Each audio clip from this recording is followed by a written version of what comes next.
ladies and gentlemen, we have a tiny, slight issue, actually two issues that I need to bring to your attention before the video commences and before you guys witness history. My name's Zachary. I'm half a man's endless mind. Austin's not here, but this is just me doing this as I'm the one editing it. One of the issues being that I didn't realize that Sony cameras only let you record for 30 minutes, or it's like 29 minutes and 5 seconds or 50 seconds or whatever the time is. So this video is going to abruptly end. We missed out on about 15 to 20 minutes worth of content, and I deeply apologize for it. It's our first time going around, so we're still working out some of the kinks. We're still working out some of the issues. So I want to let you know that if you get to that point later on in the video, there's going to be an abrupt ending. And I very deeply apologize, and me and Austin are really sad to say that it didn't turn out the way that we expected, but it is what it is. And the second issue I wanted to bring up is my mic gain was a bit too loud for this video. I was holding it a bit too close to my face like this, and I had the gain. I needed to turn the gain down, or I should have just been appropriately wearing it around my neck, but sometimes I get a bit too excited. And you'll see that in this video, so I'm going to try to come into this and tone down my volume every time that I speak. But other than that, thank you guys so much for being a part of history. Thank you guys so much for actually tuning in and enjoying, because I'm telling you right now, it's going to be a revolutionary idea. Thank you so much. I hope you can deal with all these issues, and I hope you stay for the long run. God bless everybody. Thank you.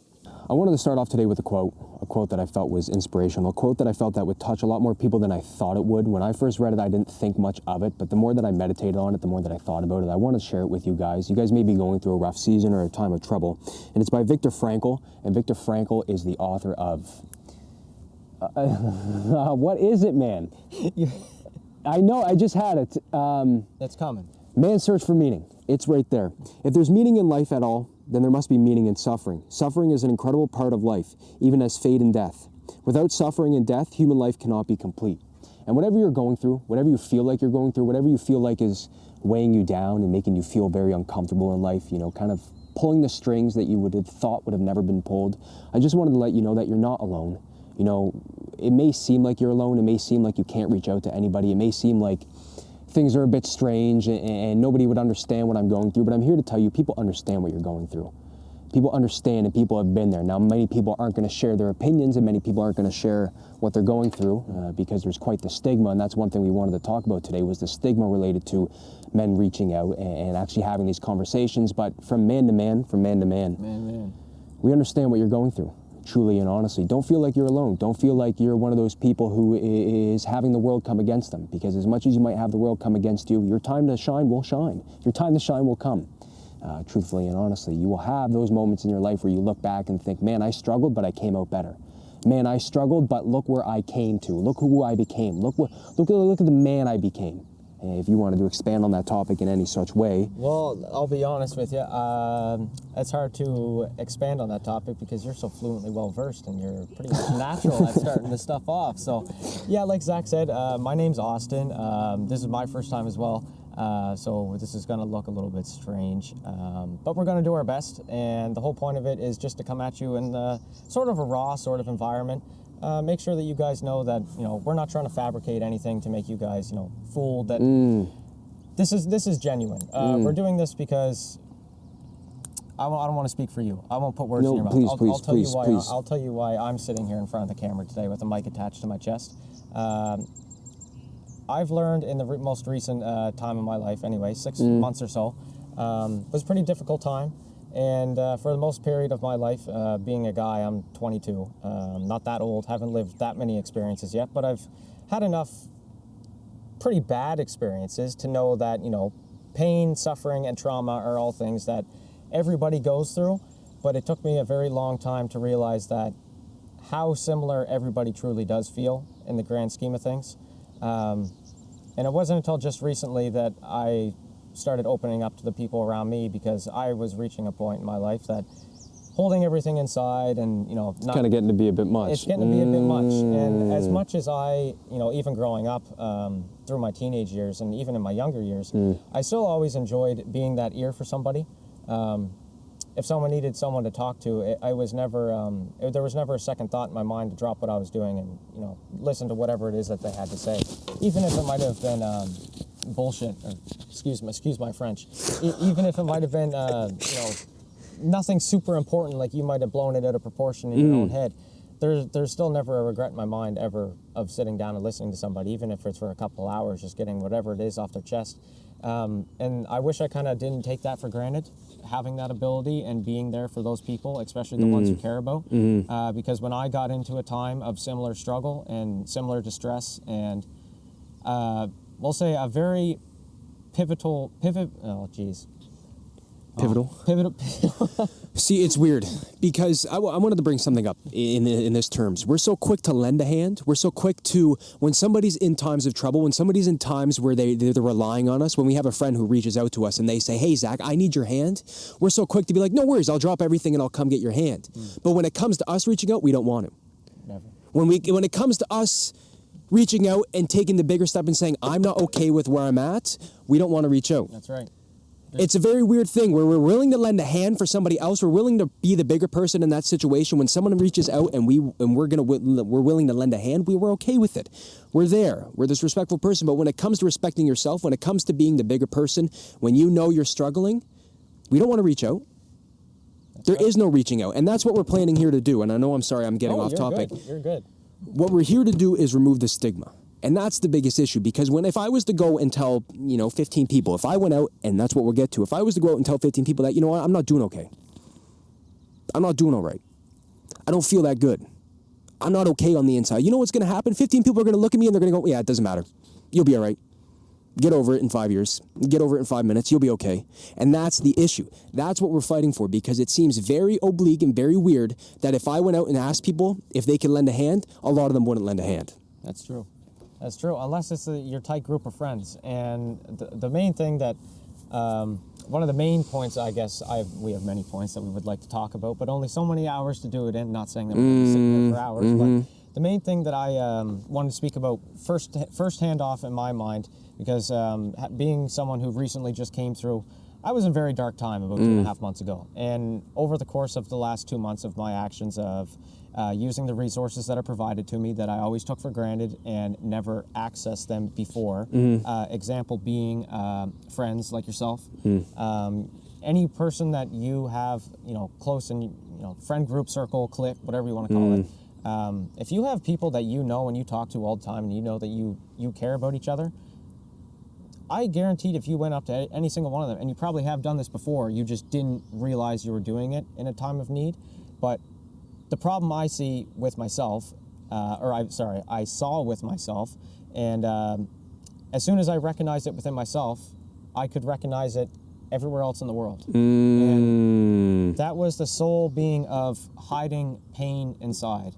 For the reason that I like to use for my own selfish ways of not talking to people was pride. That if I felt like... What are they saying? Pride is the devil? Pride is the devil. Your pride is the devil. So, say for example, I am feeling, say, my car engine just blew up. And I don't have any way to get to work. I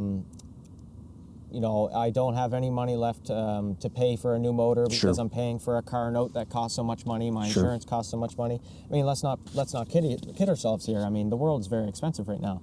But I'm just using this as a basic example. But say, something that got you right down in the dumps, has you feeling some type of way, lost, not knowing which direction to go.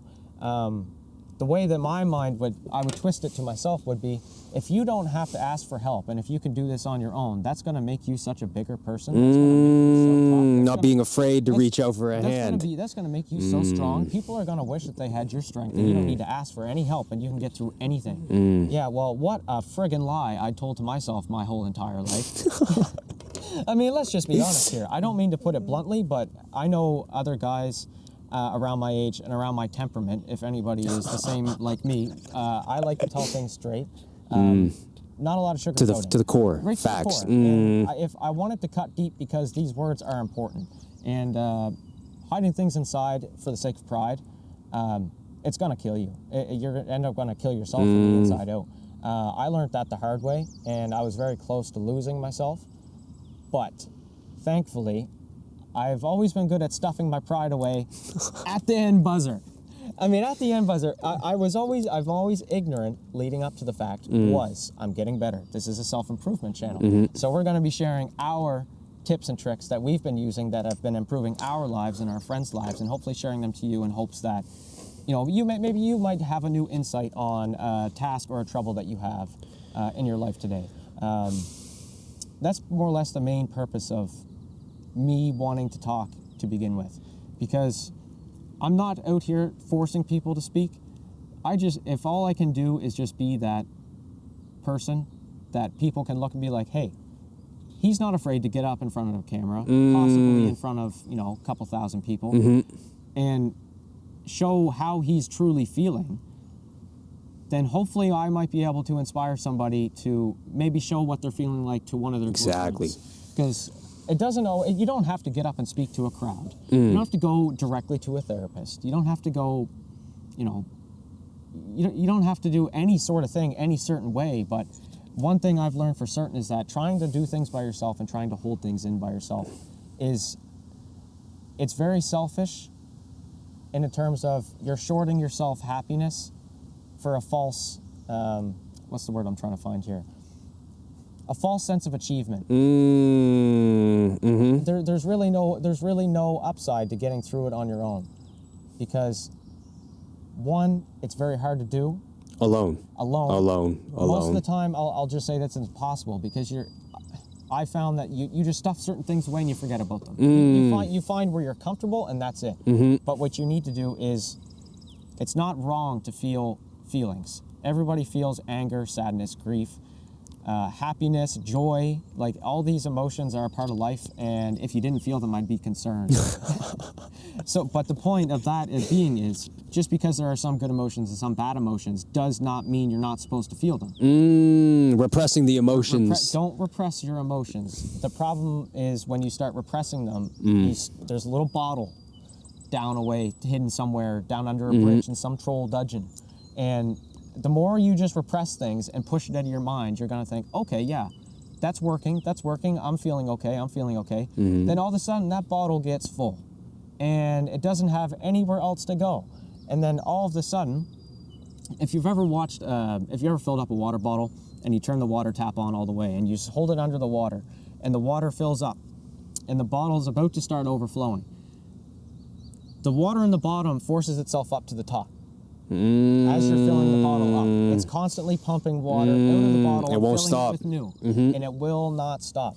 What happens if you don't deal with those emotions and traumas and trigger responses or whatever it might be? If you don't deal with them or allow them to flow through and accept them for what they are,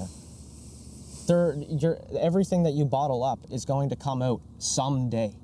And that someday, if you have that bottle full, and as full as it was as mine was, that day is really, really scary, and it's very, very dark, and you feel super, super alone.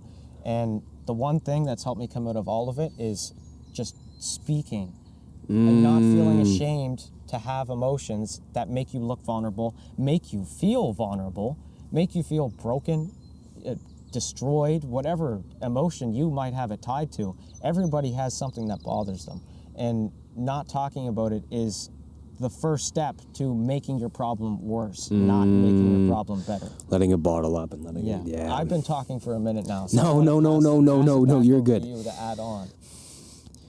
We wanted to frame this in a way that, in a sense, we're nobody. In a sense, we are not higher than you. This is what a lot of people get wrong, and this is where a lot of people go wrong, is that they think that I'm better than the other person. We are not better than anybody. We're on here showing our flaws. We're on here showing the real side of a man, showing the real side of somebody who's okay in their skin, someone who's okay, that's comfortable. Do not let us be the example. Let us be the guiding light. I think what has to happen is we have to stop preaching and we have to start letting people see the light. Right. In a sense, because what I've gone through and what you've gone through sometimes isn't going to relate to exactly what you've gone through. But knowing that we've gotten out of that certain situation means that there's light at the end of the tunnel. And some of the positions you guys are in, and some of the positions that I've been in and you've been in, is that, am I going to get out at the end of the tunnel? Am I going to really escape this position that I'm in? And not knowing if you're going to escape that position that you're in is a very challenging thing to go through, because what can I look forward to? What can I? Where can I go? What's the light at the end of the tunnel? What am I working towards? Does because life really get any better than exactly, because if you do not have the light at the end of the tunnel, if you have no future goals or future vision and no idea on how you're going to get there, you will not make progress towards getting there. Let us be the guides that make you see the light. Let us be the guides and the examples that help you see the light so that you know that there's hope at the end of the tunnel. No matter what you're going through, no matter who you are, I want to let you know this right now. Before we get into the meat and potatoes of this, you are okay. You are not alone. You are special. You're seeing this for a reason. I do believe in God, and God has put you across me and Austin's path for a simple reason. Amen. You will get better. It's a matter of time. Now, it doesn't mean that at the snap of the finger, things are going to get better. What it means that if you put in the work right now, if you are willing to actually put in the work, you will get better. And I think that's where we're going to end up getting into the meat potatoes. That's right. Because you will get better. That's the whole topic of this. This is you will get better. There's times in my life where I didn't think that I was going to get better. There are times in my life where you did not think you were going to get better, and I'm sure you're the same. And living in that feeling and living in that idea of, is anything going to get okay? It's a very dangerous place to be. I just wanted to let you guys know that you're a part of history. Welcome to the Renaissance. Welcome to the idea, the new idea of breaking the stigma on men's mental health. You guys are in for a wild ride. Me and Austin have things cooking up that you wouldn't believe. Going out into the public and asking people certain questions. Going out into the public and just letting people know that they're okay. You know, letting other people share their opinions, letting other people share their voices, and having a voice. Because I find that's the one thing men don't feel like they have is voices. In the way that the society is portraying right now, whenever we do have a voice, it's usually portrayed as bad, even though we might just be expressing how we're feeling at the time. We need to break the stigma. It's June. What is June known as? It's not known as Men's Mental Health Month. We all know what it's known as. And what I'm here to tell you now is that needs to change. How many people do you know have had issues? Well, you might know a few, or you might not know many, but the first thing that comes to mind is probably a girl. Let alone, did you know that the 5, 10, 15, 20 men that you know, I guarantee you are all going through a single struggle right now, and it has to do with mental health. Yet they don't want to release the stigma. They do not want to get rid of that idea of masculinity. Let me submit to you that the better idea of masculinity, as much as it's cool to be a strong, stoic man, well, I'm not against the idea. What I am against is not sharing your opinion, not being okay with saying that I'm not okay. That's right. And to be quite honest with you, the thing that bothers me, and I guess it doesn't bother me the most, one of the things that really irks me is that the number one killer of men under 50 is suicide. And I don't understand. I can understand why, but at the same time, I don't understand why. Because I'll put this bluntly, you'll get used to this, because I don't, like I said, I don't sugarcoat things. I tell it how it is. Most of the young men, I'll say 50 and below, we'll say for the sake of argument, young men is 50 and below. We'll say after 50 you're middle-aged and above, and you're getting closer to retirement age, like whatever you want to say for the sake of argument. If the number one thing that's taking us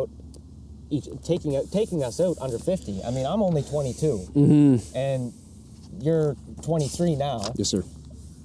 And the number one cause of death for men in our huge demographic is us taking our own lives. It's a very scary thought when you realize that it could be you. Yes. And I think not being aware of the fact that it could be you leads you into a very dark place. Right? Not being merging of the consciousness and the unconsciousness, not being aware of the anima and the animus, the good and the bad. And if you're in denial of the fact that it could be you one day, I'm here to tell you right now, as much as it is nice to know that some people won't be like that, it could possibly be you. Yep. Now, it doesn't mean that you won't see the light at the end of the tunnel, because that's what we're here to provide. What I'm saying is don't be in denial of the fact that one day you could have issues. Yep. Don't be going around being so prideful, as we just talked about, and saying that I will not get bad. I will not go through bad times. I will not go through struggle.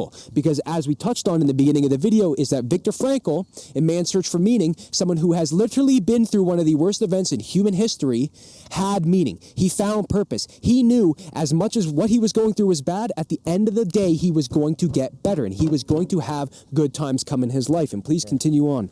And that's another one of the things is that you lose a lot of the hope for the light at the end of the tunnel when you do get, God forbid, any one of you get into that position where you feel like your only option is taking your own life. I promise you, it is the worst option. You have so much meaning on this earth. You have so much meaning for yourself and those around you that care about you.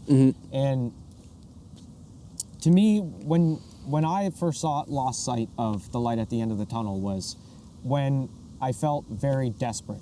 And I felt like I had so much emotion built up inside me that I didn't know where where to allow my brain to go with it. I couldn't understand it, and there was too much stored inside of my head. I couldn't comprehend it, and I felt so desperate that to get out of my own head that I couldn't control my own thoughts. These were nasty, terrible thoughts overtaking. And the mind over the body, not the body over the mind. That's right. You are bigger than your thoughts. You can always control your thoughts as best as you can, but the problem is when you start bottling them up, that's when you can't controlling what's going on in your brain. And there's more psychological reasoning behind that than what I know. I'm not going to pretend like I'm a therapist or I went to school or anything like that. I'm just speaking purely from my own experience. Just put a disclaimer out there. He's an analytical psychologist. Where's your PhD, bro? But in all honesty, men are the most dangerous when they're desperate. Let me correct that. People are the most dangerous when they are desperate and they feel they have no other option. And what is the saying? Be afraid of the man who has nothing going for him, or it's something of the sorts. It's always be afraid of the man who has. You know what I'm. You know where I'm going, and I know it's gonna come out. I'll put it up on screen. Yeah, we'll think of it. I know exactly what you're talking about. But when you get desperate, that's when you become compulsive. And being compulsive when you're in a terrible state of mind, i.e. being in a very dark place, maybe you're dealing with emotions that maybe popped up from a trigger that you saw walking down the street and you didn't really want to deal with it right now. And say those thoughts get so heavy and so etched into your brain and they're just firing off different responses. You know, maybe it's a trauma response from stuff that happened years ago from you, and it's just a natural response to shell up, and maybe your response is being angry. Because I know that's what my response was. I was a very angry, resentful person because I carried a lot of it in myself that I refused to deal with for many years to come. And becoming desperate, you become compulsive because you're so eager to get rid of that terrible feeling, and the only place it is in your mind, and you cannot escape it. You become so desperate to drown out those thoughts any way possible. That is when you become dangerous. Dangerous to yourself and dangerous to other people around you. Because, personally, for me now, I'll tell you a good habit that I use to get rid of any... Say, for example, I get stuck in a bad thought loop, and I have a bunch of... I just have a bunch of, like, almost destructive energy. And I know a lot... there's a lack of better terms, but you get this so much anger and resentment that you're twitching. And you don't know what to do, and your thoughts are so going 1,000 miles a minute that you just can't control things. And I'm sure some of you have probably seen it in your life before, or done it yourself. You get extremely mad at something, and next thing you know, you're just taking whatever it is, your keyboard, you're smashing it. Shout out NBA 2K17. Say you lost in a game of Fortnite to the 12-year-old with crazy building skills, and you take your keyboard and go snap. My goodness, It's the same sort of general premise. You, in the right mind, you would never have done that. But because you were so caught up in your emotions and you became compulsive, you became desperate to get rid of that energy, that you chose destruction. Yes, it might have made you feel good at the time, but as soon as you do it, shit. Why did I do that? Why did I do that? Yeah. In hindsight's always 20/20. And the reason I'm saying this is because if you become desperate and you think that the only way of fixing your problems is to, unfortunately, remove yourself from this beautiful world, I hope that you choose differently, because that is never your last option. And the problem is, if you say, God forbid you did do that, there will be no hindsight. There will not be a hindsight 20/20 of the action that you just committed, because there is no going back from it. And to be truthful, every life is precious on this earth. Every person should be valued. Everyone should be respected, at least to a general sense. Everyone deserves decency, and everyone deserves general respect. And I think that if we just started treating each other, the way we treated each other, we always treat each other with great respect. We're never, even if we might get, disagreement on topics, we're never at each other's throat. No. And just effective communication helps so much, because the more comfortable you feel talking with somebody, the less you're going to hold back from them. And I hope that at least every one of you have at least someone in your life that you can feel comfortable talking to. Yes, about absolutely. anything. Absolutely. And if you don't, I would suggest seeking to find somebody. This is the perfect opportunity. My Instagram's down below. His Instagram is down below. That's true. Reach out to us anytime you feel like you need to reach out to us. We're two dudes going through the same things that you're going through. It doesn't matter what you did. It doesn't matter who you are. We're going through the exact same things you're going through. We will put our Instagrams, mine and his, down below in the comments, as well as the men's mental health hotline. Reach out to who you need to, because it is okay to not be okay. And this is where I just wanted to say before we continue on. This is where he said this quote to me: interaction brings reaction. And this is the one question I wanted to propose to you, gentlemen and ladies out there. What does respect mean to you? What is respect? And what is the defining meaning of respect? What does respect mean to you? What does respect, what is the idea of respect to you? Because this is one thing we've been pondering on for quite some time, is what is the idea of respect? Like, if I was to go and ask you, what is respect? What is the answer? And what are you going to tell me that is respect? And it's a very odd question because I've never thought about it. My therapist posed the question to me, and I still haven't came up with an answer yet. That was 3 weeks ago. It's a very strange question. It is a very strange question, because I know personally with myself, and I was brought up in a very traditional, old-fashioned type of setting. Right? Respect is always given to your elders. As you have to prove yourself in this world with your actions to gain the proper respect from the people you want it from. Now, I'm not speaking with, you need to go mow your lawn 10 times for your dad before he respects you. That's not what I'm saying. Obviously, your dad will love and respect you. Should. As a father should. Thank God, I know mine does. Love you, Dad. But now I lost my train of thought. Respect. It's hard. It's difficult too, speaking off the top of the... It's a broad thing to speak about, because I was brought up... Respect means a lot to me.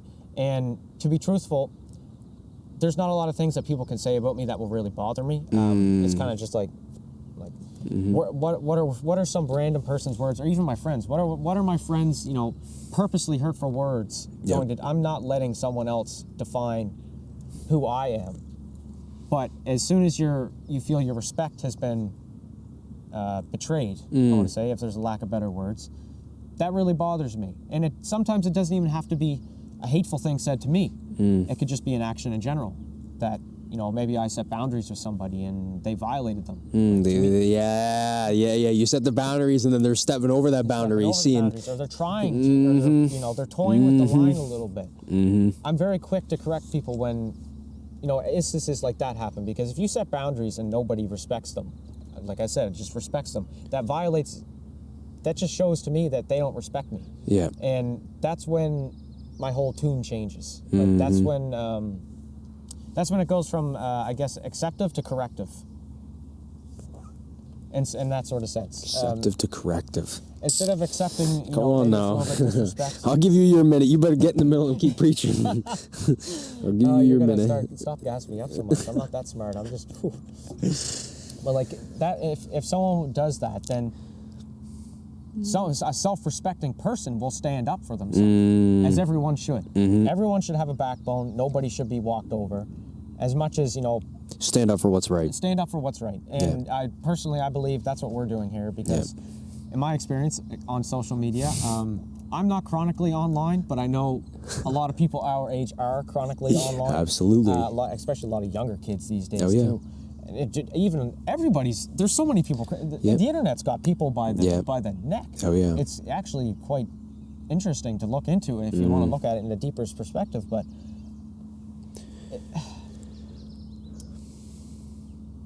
I'm trying to find a good way to word this. Please chime in if you have something to say. I'm going to try and formulate my sentence here in a way that can be received by everybody.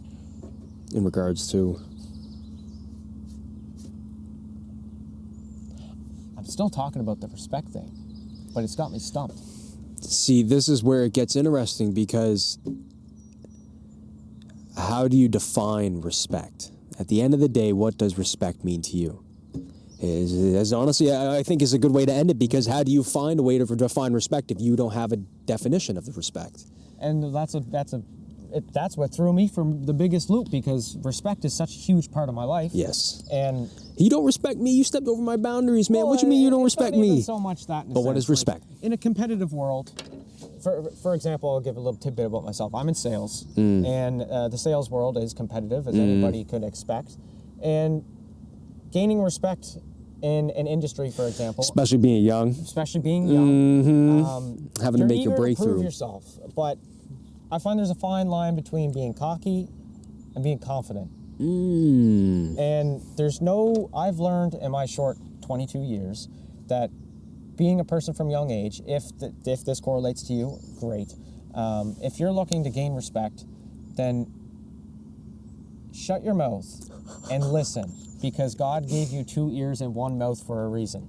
And you're gonna learn 100 times more information and knowledge from the people that are usually older than you, who have more experience than you. Stop thinking that you might know one thing about something really good.